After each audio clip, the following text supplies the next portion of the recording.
Hello everyone, welcome back. Study ম্যাথমেটিক্সের প্রত্যেককে স্বাগত জানিয়ে ক্লাস 9 থেকে আমরা chapter 18 page number 260 video part number আজকে আমরা 40 করব। কোষে দেখে 18 থেকে লাস্ট ভিডিওতে আমরা 17 দাগের 1 নং ছবিটা করেছি। আজকে আমরা দ্বিতীয় ছবিটা নিয়ে অঙ্ক করব। তার আগে পড়ে নিই কী করতে বলেছে। নিচের বৃত্তকলাগুলির রেখাঙ্কিত বলছে এই জায়গাটুকু, এর অঞ্চলের পরিসীমা ও ক্ষেত্রফল লিখি। তাহলে এখানে লক্ষ্য করো যে এখানে কিন্তু কোণ উৎপন্ন করেছে 60 ডিগ্রি। ওকে, আর বি থেকে সি দূরত্ব দেওয়া আছে 42 সেমি। তাহলে এটা যদি 42 হয় এটাও 42 হবে। কেন কি বি থেকে সি এটাও বৃত্তের ব্যাসার্ধ, এটাও বৃত্তের ব্যাসার্ধ, এটা কিন্তু পুরো ঘুরিয়ে দিতাম তাহলে কিন্তু একটা বৃত্ত হতো। তাহলে কি করে করব দেখো, আমরা এর জন্য স্কেল ব্যবহার করতে পারি। তো আমি চাঁদা একটু নিলাম, আর আমরা যে কোনো একটা মাপ নিয়ে আমরা এটা ধরে নাও বৃত্তের কেন্দ্র, আর এখানে আমি একটা ডট দিলাম। ওকে, দেখো এখানে একটা ডট, আর এটা কিন্তু কেন্দ্র। ঠিক এভাবে যেহেতু 60 ডিগ্রি কোণ উৎপন্ন করেছে 60 ডিগ্রি, তাহলে আমরা একটু আইডিয়া করে নিব যে এইভাবে অনেক সময় কোণটা উৎপন্ন করবে, তাই তো। কেন্দ্র তো ওটাই থাকবে, কিন্তু সেম মাপ নিয়ে আমরা এখানে একটা ডট করে নিই। ওকে, এবার কি করবে, এই দুটো ডটে আমরা এটাকে একটা চাপ দেব।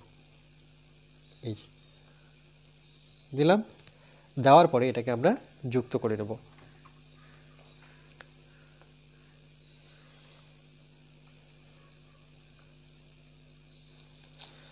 ঠিক এই দিকটা যুক্ত করব। ওকে, একটু আইডিয়া করে আমরা ছবিটা জাস্ট অঙ্কন করলাম। করার পরে এটা যেভাবে নাম দেওয়া ছিল, যে দেওয়া আছে দেখো এ, এখানে এ দেব আমরা, এখানে বি রাখবো, আর এখানে আমাদের সি ছিল। আবার দেখতে পাচ্ছি যে এ সি যুক্ত করেছে, দেখো এ সি, তাহলে আমরাও এ সিকে যুক্ত করব।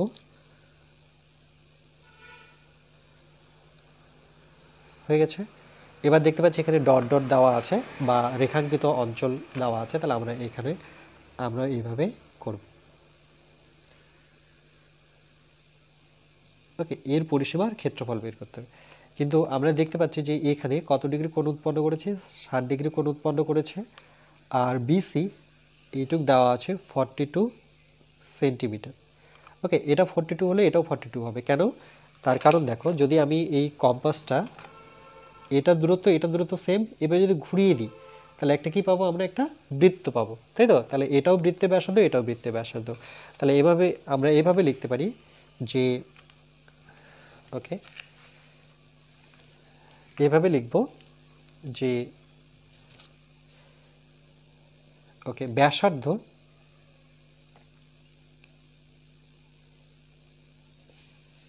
বৃত্ত কলার ব্যাসার্ধ বা ওকে চলো শুধু আমি ব্যাসার্ধ লিখছি। ওকে, যে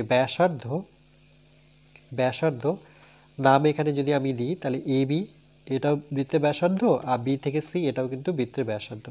সেটা কত? 42 সেমি। ওকে, আর আমরা জানি ব্যাসার্ধকে সবসময় আর দ্বারা আমরা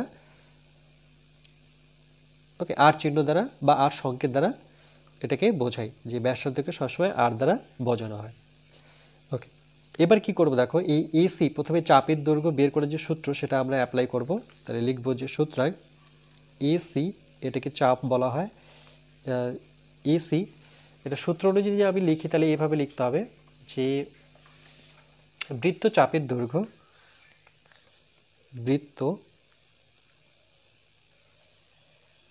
দৈর্ঘ্য কিভাবে করব দেখো, সূত্রটা যদি আমি দেখিয়ে দিই। এই যে প্রথমে বৃত্তটা ছিল সেটাকে 4 ভাগে ভাগ করলো, তাহলে একটি চাপের মানে এই চাপের সূত্র যখন করব তখন কিন্তু আমাকে এটা নিতে হবে, এ বি চাপের দৈর্ঘ্য। এবার কিন্তু 90 বসাতে পারবো না, কেন কি এখানে 90 ডিগ্রি কোণ উৎপন্ন করেছে। এবার আমারটা কত করেছে, আমাদেরটা 60 ডিগ্রি, তাহলে 60/360 ইন্টু বৃত্তের পরিধি। তাহলে দেখো এখানে আমরা একটা দাগ নেব, এখানে কেন্দ্রে কত ডিগ্রি কোণ উৎপন্ন করেছে 60 বসাবো, আর টোটালটা যদি ঘোরাতাম তাহলে কত ঘুরতো, বৃত্তের কেন্দ্রে 360 ডিগ্রি কোণ করে ঘুরে, এটা আমরা জানি। আর যেহেতু বৃত্তটাকে ঘোরাবো তার মানে সেই পরিধি বরাবর ঘুরবে, তাহলে লিখতে হবে বৃত্তের পরিধি। ওকে, এবার বুঝে কিন্তু করতে হবে বৃত্তের পরিধি। খুবই সহজ এই অঙ্কগুলো, যদি বুঝে থাকো তো। এই শূন্য কেটে দিই, 6 দিয়ে 6 6 6 6 36, 6 ঘর নামাতে পড়ে কাটলাম, তাহলে 1/6 পেলাম কিন্তু এবার। আবৃত্তের পরিধি আমরা জানি, সেক্ষেত্রে 2 পাই কি হয় আর, একক দেব সেমি। ওকে, এটা কিন্তু সূত্র যে বৃত্তের পরিধি কত হয় 2 পাই আর। এবার দেখো 1/6 তো লিখতেই হবে, এখানে 2 রাখি, 22 পাইয়ের মান আমরা জানি সব ক্ষেত্রে 22/7 হয়। আর কত বসাবো সেটা ডিপেন্ড করে আমার কত আছে, এই যে বৃত্তের ব্যাসার্ধ কত 42, একক দেব সেমি। তাহলে দেখো এই 2 দিয়ে আমি 6কে খুব সহজে কাটতে পারি, 3 আসবে। আর 3 দিয়ে 3 এবার নামাতে পড়লে 3 ওকে 3 দিয়ে, ওকে 3 দিয়ে 3 দিয়েও কাটাকাটি, 6 7 42, 7 দিয়ে কাটলে বেটার হতো। তো চলো 3 যেহেতু কেটে দিয়েছে 3 দিয়ে কাটি, তাহলে 3 অক্ষ 3 আর এখানে 1 পড়ে থাকলো, মানে 3 4 12। তাহলে নিচে 7 দিয়ে কাটতে পারি, হ্যাঁ 7 দুগুণে 14, তাহলে আমি ফাইনালি পাচ্ছি 2 × 2 × 2, ওকে 2 × 2 তার সাথে 2 এত সেমি। তাহলে 22 দুগুণে কত 44, কেমন করে 2 দুগুণে 4, 2 দুগুণে 4 এত সেমি। এটা কিন্তু আমার শুধু এসি বৃত্তচাপের দৈর্ঘ্য, বারবার লিখবো না, তার জন্য আমি ডট ডট দিয়ে যাচ্ছি।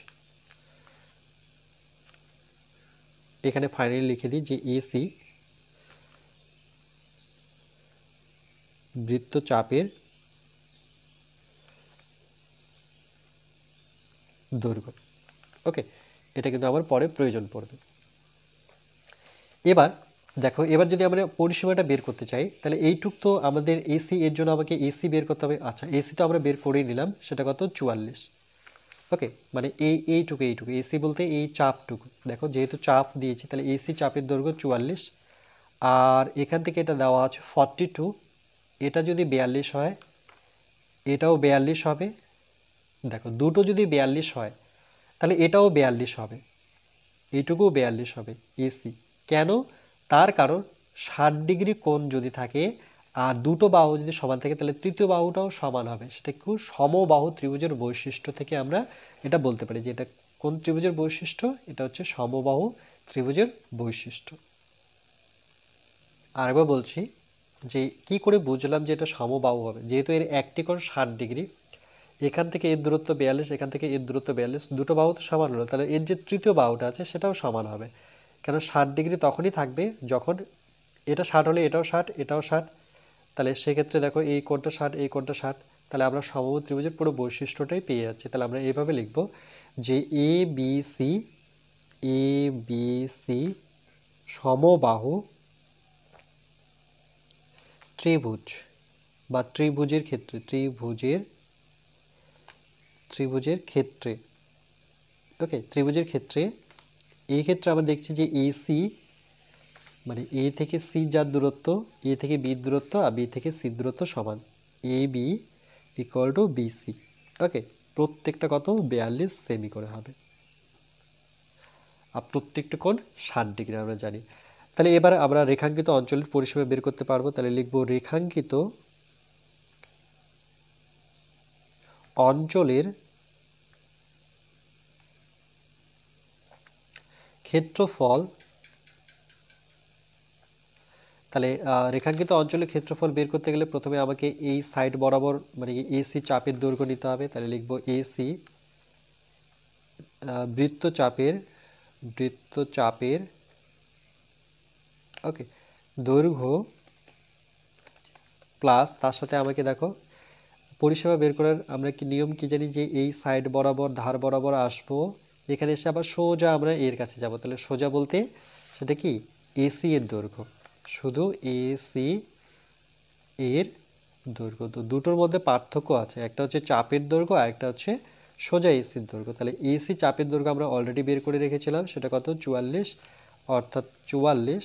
আর এসি চাপের দৈর্ঘ্য এই যেটা আমরা বললাম যে যেহেতু এটা সমবাহু ত্রিভুজ তাহলে তার প্রতিটি বাহু সমান।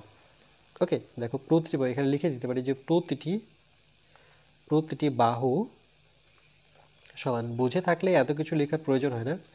তাহলে এখানে একক দিতে হবে সেমি। তাহলে এটা যোগ করি, 4 আর 2 যোগ করলে পরে 8, 4 4 যোগ করলে পরে 8, তাহলে কত পাচ্ছি আমরা 88। ওকে, অর্থাৎ 88 না 4 2 যোগ করলে 6, আমি একটু যোগ করতে ভুল করলাম, রাইট 4 2 6, 4 4 যোগ করলে 8, তাহলে 86 সেমি। ওকে, এটা কিন্তু একটা অঞ্চলের ক্ষেত্রফল তো নয়, এখানে ভুল লিখেছি, এটা হচ্ছে পরিধি। ওকে, কেন কি এখানে পরিসীমা চেয়েছে, পরিসীমা আর পরিধি একই। ওকে, তোমরা পরিধি না লিখে সেখানে পরিসীমা লিখতে পারো, তো সেটা ম্যাটার করে না, আমি এখানে লিখে দিচ্ছি। মনে রাখবে যে পরিধি আর পরিসীমা, ওকে, সেটা কিন্তু একই বোঝায়। তো অনেক সময় আমি পরিধি লিখে দিয়েছি কিন্তু সেটা পরিসীমাই। ওকে, এত সেমি, তাহলে এটা একটা আমার উত্তর চলে আসছে। এবার পরেরটা আমরা করব। তাহলে আমরা প্রথমে কি করব, যেহেতু এটা সমবাহু ত্রিভুজ, আমরা আইডেন্টিফিকেশন করলাম যে এটা কি একটি সমবাহু ত্রিভুজ, তাহলে এর ক্ষেত্রফলটা আমরা প্রথমে যদি বের করি, বা প্রথমে আমরা এ বি সি পুরো রেখাঙ্কিত অঞ্চলের মানে বৃত্ত কলার এই টোটালটার ক্ষেত্রফল বের করি। ওকে, চলো প্রথমে আমরা টোটালটার ক্ষেত্রফল বের করি। তাহলে এ বি সি বৃত্তকলার ক্ষেত্রফল ক্ষেত্রফল ওকে, তাহলে এর জন্য দেখো, এর জন্য সূত্র আমরা থিওরি ক্লাসে করেছি প্রথমের দিকে, যে এ ও বি বলছে এই টোটালটার ক্ষেত্রফল কি করে বের করতে হয়, তার জন্য ওই যে আবার 90/360, কিন্তু 90 এখানে তো হবে না, এখানে আমাদের কত হবে দেখো 60 হবে, তাই না, কেন কি কোণটা এখানে 60 ডিগ্রি করে আছে, আর নিচে কিন্তু 360ই হবে গুণন, যেহেতু ক্ষেত্রফল, তাহলে সেক্ষেত্রে কিন্তু বৃত্তাকার ক্ষেত্রফল দিতে হবে।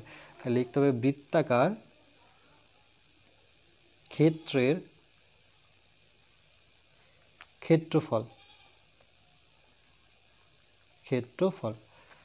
ইকুয়াল টু, ঠিক একইভাবে এই শূন্য কেটে দিই, 6 দিয়ে আমরা 36 কাটলে 6 পাবো, এখানে 1 থাকবে, তাহলে 1/6।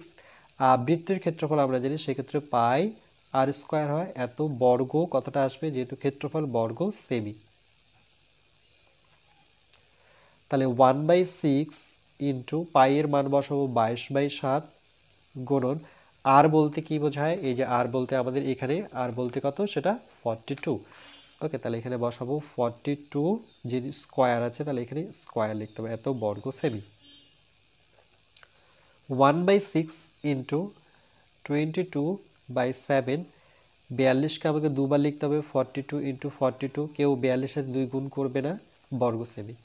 7 দিয়ে 6 7 42, এই 6 কেটে দিই, খুবই সহজ হয়ে গেল, তাহলে নিচে কিছুই থাকলো না, থাকলো 22 সঙ্গে 42, ওকে, দুটোই পড়ে আছে, তাই তো, তাহলে এটা গুণ করে নিই, সাইডে জায়গা আছে, 42-র সাথে 22 যদি গুণ করি তাহলে কত পাবো আমরা, সেক্ষেত্রে ওকে 2 দুগুণে 4, 4 দুগুণে 8, 2 দুগুণে 4, 4 দুগুণে 8, তাহলে যোগ করে নিই 4 8 4 12 2, এখানে হাতের 1, তাহলে 924, এটা পেলাম 924 এত বর্গ সেমি।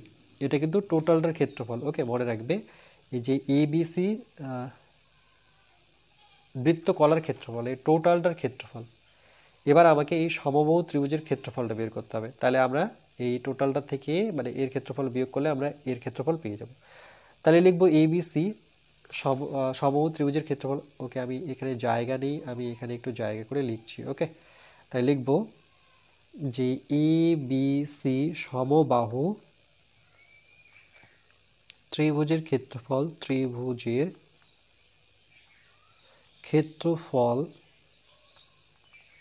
দেখো, সমবাহু ত্রিভুজের ক্ষেত্রফল কি, এই জন্য আমি যদি সূত্রটা দেখিয়ে দিই, যে দেখো সমবাহু ত্রিভুজের ক্ষেত্রফলের সূত্র √3/4 ইন্টু বাহু স্কোয়ার, তাহলে এটা কিন্তু সূত্র, সেটাই বসাতে হবে, যে √3/4 ইন্টু বাহু স্কোয়ার, ক্ষেত্রফল মানে এখানে বর্গ সেমি কথাটা লিখতে হবে। ওকে, এবার দেখো তাহলে √3/4 ইন্টু বাহু বলতে সমবাহু ত্রিভুজের বাহু কোনটা, এই যে আমি এখানে লিখে দিয়েছি, প্রতিটি বাহুর দৈর্ঘ্য কোথায় গেল, এই যে প্রতিটি বাহুর দৈর্ঘ্য কত 42, তাহলে এখানে বসাতে হবে 42। ওকে, স্কোয়ার আছে, স্কোয়ার বর্গ সেমি, তাহলে √3/4 ইন্টু 42কে আমাকে দুবার লিখতে হবে, 42 ইন্টু 42, যেহেতু স্কোয়ার আছে তাহলে এটাকে আমরা 2 দিয়ে কাটাকাটি করি, 2 দুগুণে 4, আর 2 দিয়ে কাটাকাটি করলে 2 দুগুণে 4 আর 2 অক্ষ 2, আরেকবার কাটাকাটি করি 2 দুগুণে 4 2 অক্ষ 2, তাহলে আমরা ফাইনালি পাচ্ছি দুটো 21, তারপরে আছে আবার √3। ওকে, এত বর্গ সেমি, এখানে √3 আবার প্রবলেম করবে, তাহলে চলো আমরা এখানে না √3 মানটা বসিয়ে দিই। ওকে, তাহলে √3 ভ্যালুটা বসাতে গেলে আমাকে ঠিক একইভাবে 3 বর্গমূলের ভাগ করে দেখাতে হবে। এর আগের অঙ্কটা যেভাবে আমরা করেছিলাম, তাহলে এখানেও 1 নিয়ে এখানেও 1 নিতে হবে।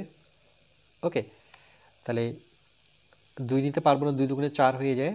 তাহলে এককে 1 অর্থাৎ 1 বসবে, 3 থেকে 1 বিয়োগ করলে 2 পাবো।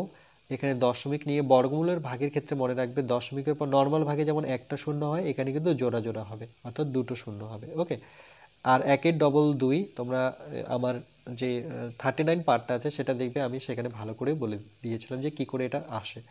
ওকে, এখানে 2 আসলো। এখানে যে সংখ্যা নেব এর সাইডে সেম সংখ্যা নিয়ে আমাকে 200-র কাছাকাছি আসতে হবে। তাহলে দেখো আমি যদি 7 নিই না, তাহলে 7 7 49-এর 9, হাতে থাকলো 4, 7 দুগুণে 14, 15 16 17 18, তাহলে 189, মানে 200-র কাছাকাছি পাচ্ছি 189। সেটা দুটো 7 মানে এখানে একটা 7, এখানে একটা 7। ওকে, তারপরে এখানে দেখো, এখানে বিয়োগ করব, 10 থেকে 9 বিয়োগ করলে পরে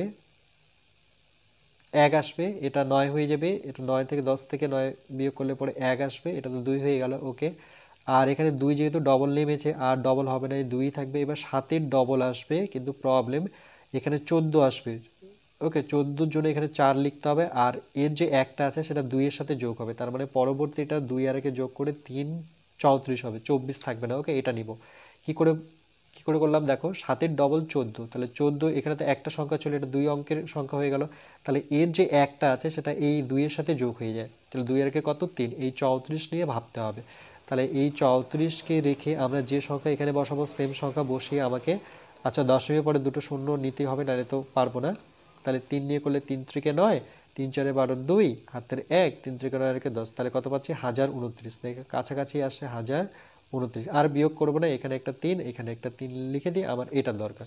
তাহলে 1.73, তাহলে √3 মান 21 ইন্টু √3 জায়গায় আমরা বসাবো 1.73।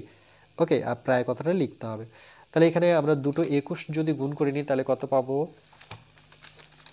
ওকে, তাহলে এখানে আমরা 21 গুণ করে নিই 1, এটা হচ্ছে 2, আবার 2 2 দুগুণে 4, তাহলে 1 2 দুগুণে 4, এটা হচ্ছে সরি 2 দিয়ে যোগ করলে 4 4, তাহলে 441 এর সাথে আমাকে আবার 1.73 গুণ করে নিতে হবে। তাহলে 3 অক্ষ 3 পাবো, 3 4-এ 12, 2 হাতের 1, 3 4-এ 12 আর 13, 3। ওকে, একসাথে 13ই হবে, আর 7 অক্ষে 7, 4 অক্ষে 4, 4 অক্ষে 4। এবার এটাকে কাটবো, এখানে 1 4 4 1 দিয়ে করলাম, তাহলে 3 7 3-এ যোগ করলে 9, 4 3 7 আর 8, 4 4-এ 8 আর 9, তাহলে 49893। আচ্ছা, এই গুণটা 7 দিয়ে যখন করেছি তখন এখানে ভুল হয়েছে, 3 দিয়ে ঠিক আছে, 4 দিয়ে, 7 অক্ষে 7, 4 7 28। আচ্ছা, এখানে 28-এর 8 হবে, হাতে থাকবে 2, আবার 4 7 28, 29 30, তাহলে এখানে হয়ে যাবে 30। ওকে, একটু কারেক্ট করি, 1 দিয়ে করলে এটাই আসবে 3, 7 8 দিয়ে যোগ করলে পরে 9। ওকে, ঠিক আছে, এখানে 8 আর 1-এ 9, 9 10 11 12, 12-র এটা 2, হাতের 1, তার মানে এটা 5, 5 আর 1-এ এটা হয়ে যাবে 6, আর এখানে 4 আর 3 যোগ করলে পরে 7, তাহলে 76। আচ্ছা, দশমিক কত ঘর পর, 2 ঘর আগে, তাহলে 762.93। ওকে, পেয়েছি, তোমরা একটু ঠিকঠাকভাবে গুণ করবে।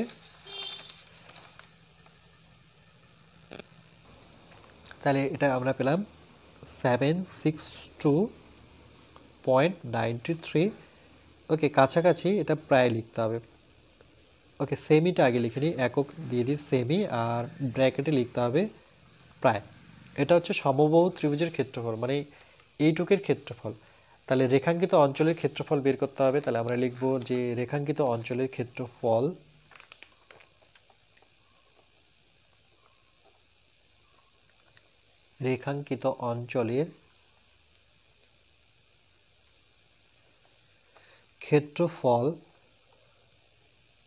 তাহলে কি করব, এই টোটালটার ক্ষেত্রফল মানে ABC বৃত্তকলার ক্ষেত্রফল থেকে আমরা সমবাহু ত্রিভুজের ক্ষেত্রফলটা বিয়োগ করব। তাহলে আমি ডাইরেক্ট করছি, সেটা কত, 924।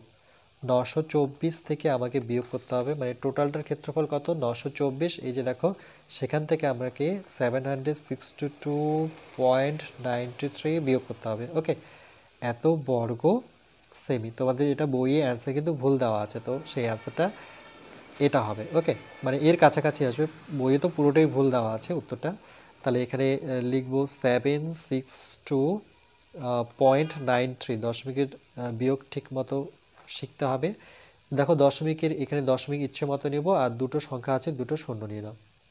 তাহলে 10 থেকে 2 বিয়োগ করলে পরে 8, এখানে হাতের 1, তাহলে এটাও 10 হয়ে গেল। ওকে, এটা 9 ছিল বাট হাতের 1 এসে এখানে 10-এর শূন্য পেলাম। এবার হাতের 1 এখানে আসবে, তাহলে এটা হয়ে যাবে 3। 4 থেকে 3 বিয়োগ করলে পরে 1 পাবো। আর এখানে আমরা 12 ধরবো, তাহলে এখানে 6 নামবে।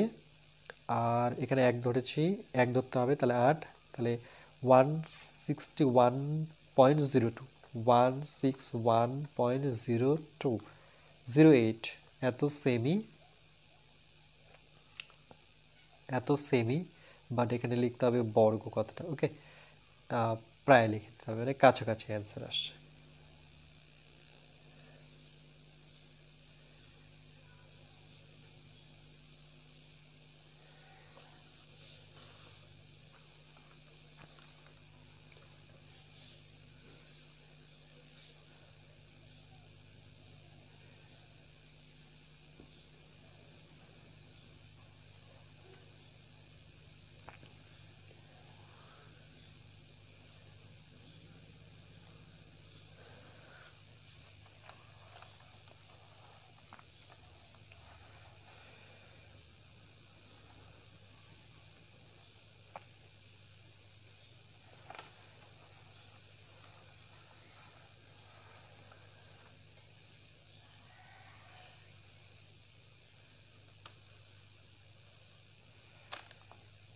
এরপরে নেক্সট পার্ট নাম্বার আমরা 41-এ, ওকে, ম্যাথ নাও